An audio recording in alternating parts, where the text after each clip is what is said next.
All right, Billy, so I want to get a cutting board as a Christmas gift. And first off, can you tell me what kind of wood this is? Because I really don't know, and I probably should know that. All right, so we've got mahogany on your straight lines, and then these lines in here are flame birch. Okay. Now you've got a cutting board and you are worried about cutting and getting lines in it and things like that. It's gonna happen. I mean, you're cutting on a piece of wood. What I like to do is use this side for my cutting and then one side for display. It keeps this nice looking, and then you're always kind of cutting on this side.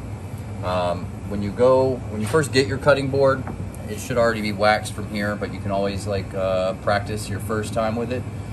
We carry two different types of things here. We have General Finishes orange oil with furniture cleaner and polish, and then you have a butcher block oil. Butcher block oil is going to be your lotion for it.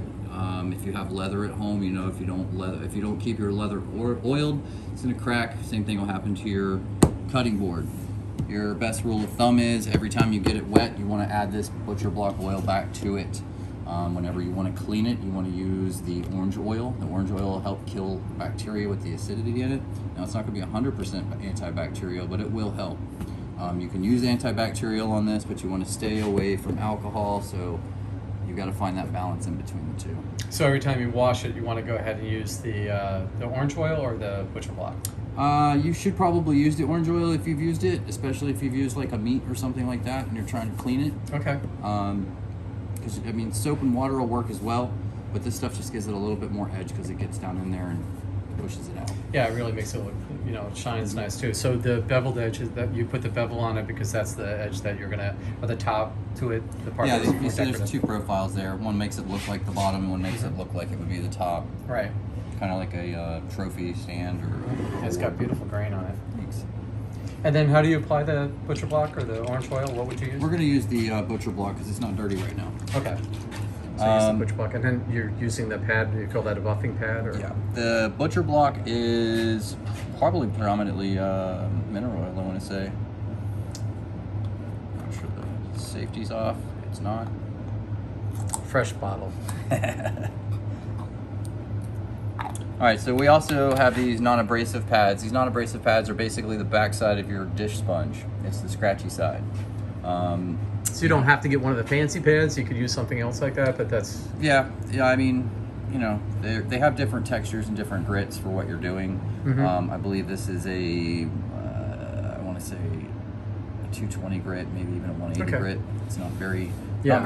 Not very abrasive at all. It's not going to leave a mark. It's just going to help you apply Yeah, if you were to put it on a piece of plastic, like acrylic, you could probably get swirl marks in there. Right. But if you did it on glass, you wouldn't. Okay. Heard. So the first thing you're going to do is put it in the middle. Pretty decent amount. Yeah. And then your non-abrasive pad. I would normally cut this, but I don't have scissors right now, so I'm going to try to fold it as best I can. And you're just going to kind of work it in there. You work your way to the outsides of the edges.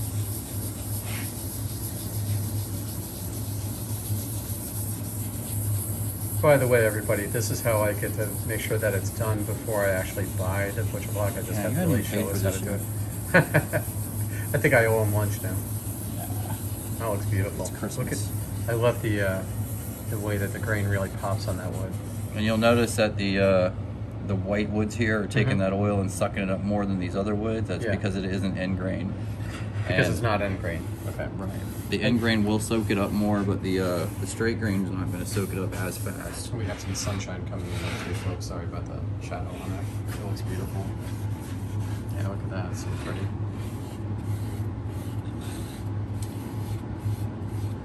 All right. Any other words of advice for us, Bill? You just kind of keep moving that in and let it absorb. And you can leave it on here for about 45 minutes and then wipe your excess off. Okay. And then keep applying until it doesn't dry up as much.